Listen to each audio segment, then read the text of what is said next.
ইনশাআল্লাহ। ছোটবেলা থেকেই ফুটবল ছিল তার জীবনের অংশ। একসময় খেলোয়াড় ছিলেন, মাঠে দৌড়ে বেড়াতেন বলের পেছনে। পরবর্তীতে রেফারির দায়িত্বও নিয়েছেন, সেখানেও করেছেন সুনাম। আর এখন তিনি মাঠে উপস্থিত থাকেন অনন্য এক ভূমিকায়, ধারাভাষ্যকার হিসেবে। 1-0 ব্যবধানে কিন্তু শহর হোক কিংবা গ্রাম, কোথাও ফুটবল খেলার খবর পেলেই ছুটে যান, হাতে তুলে নেন মাইক। প্রতিটি পাস, গোল কিংবা মিস সবকিছু দর্শকদের সামনে তুলে ধরেন তার ভাষায়, সেটাও আবার কখনো কখনো বাংলায়, কখনো বা ইংরেজিতে। ফুটবল যেন তার জীবনের আরেকটা প্রাণ। আমি যদি শুনি ওই জায়গায় ফুটবল খেলা আছে, আমি একদম হাঁটি হাঁটি পা করে কিন্তু ওই মঞ্চে গিয়ে পৌঁছি, এবং আমি তাদের পরামর্শ অনুযায়ী কিংবা তাদের চাওয়া অনুযায়ী কিন্তু আমি ধারা বিবরণীটা দেই।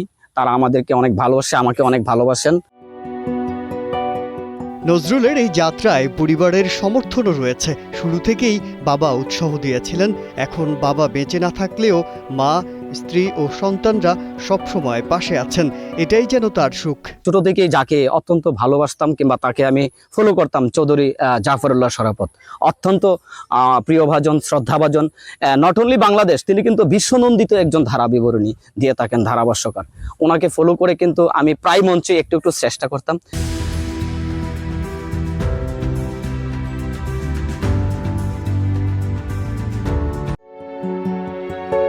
গ্রামের মানুষও নজরুলের প্রশংসায় পঞ্চমুখ।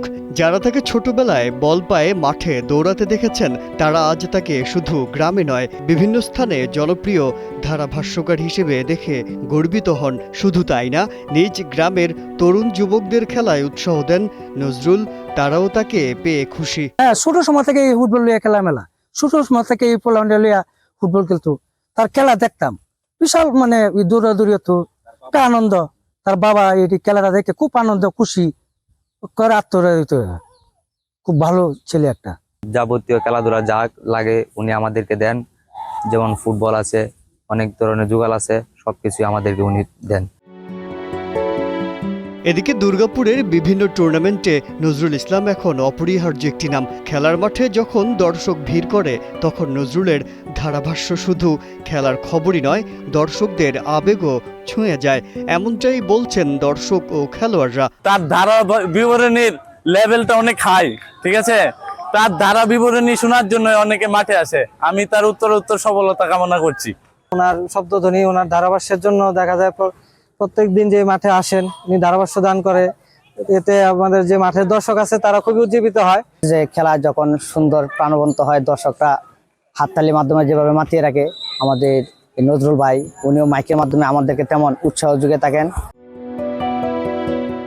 নজরুলের স্বপ্ন আরও বড়। তিনি চান একদিন জাতীয় পর্যায়ে ধারাভাষ্য করার সুযোগ পেতে। তার জীবনের মূল মন্ত্র ফুটবল মানেই ভালোবাসা, আর ভালোবাসা মানেই যতদিন বেঁচে থাকবেন ফুটবলের সঙ্গে জড়িয়ে রাখতে চান নিজেকে। দুর্গাপুর থেকে আল নোমান শান্তর পাঠানো তথ্যচিত্রে ডেস্ক রিপোর্ট, কালের কণ্ঠ।